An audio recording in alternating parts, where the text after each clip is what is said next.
Sonora FM.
Asosiasi Perusahaan Pembiayaan Indonesia atau API Sumatera Selatan dan Bangka Belitung atau Sumsel Babel menghimbau kepada para debitur atau pihak peminjam dana agar tidak menganggap remeh sistem kredit yang dijalani.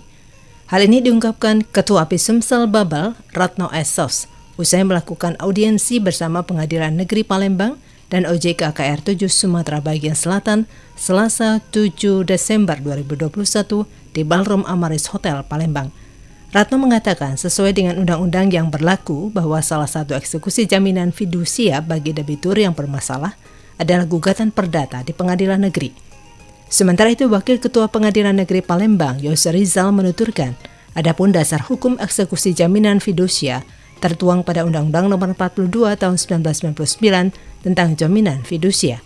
Namun eksekusi jaminan fidusia tidak bisa dilakukan secara langsung oleh pihak kreditur setelah adanya putusan MK. Ya, jadi kami dari pengurus memang bersepakat untuk mengadakan audiensi ini dengan pengadilan negeri ya. Jadi memang di sini di sistem perusahaan biaya ini kan sudah diatur, ada undang-undang yang mengaturnya, itu undang-undang fidusia. Tetapi ini juga perlu kami ketahui bahwa salah satu eksekusi daripada jaminan fidusia ini yaitu ya gugatan perdata, yaitu di pengadilan negeri. Jadi apabila ada langkah-langkah hukum yang memang belum selesai, maka kami pelaku usaha ini, perusahaan pembiayaan akan melakukan gugatan perdata di pengadilan negeri. Ya, jadi kami harapan dari pelaku usaha supaya bisnis semua dengan berjalan dengan baik. Jadi antara debitur dan kreditur itu sama-sama menghargai apa yang sudah disepakati, sehingga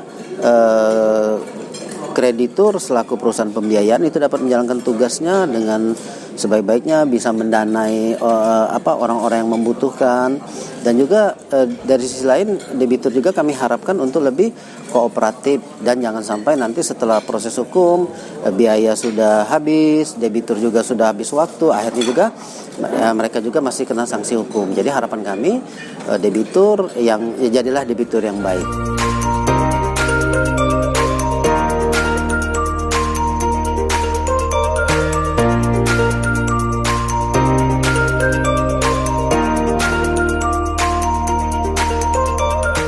Jadi dasar hukum eksekusi jaminan fidusia itu ada di Undang-Undang Nomor 42 Tahun 1999 tentang jaminan fidusia, pasal 15 ayat 2, pasal 15 ayat 3. Namun demikian, setelah adanya putusan MK nomor 18 tahun 2019 terjadi perubahan di mana untuk eksekusi jaminan fidusia ini tidak bisa dilakukan eksekusi langsung oleh pihak kreditur.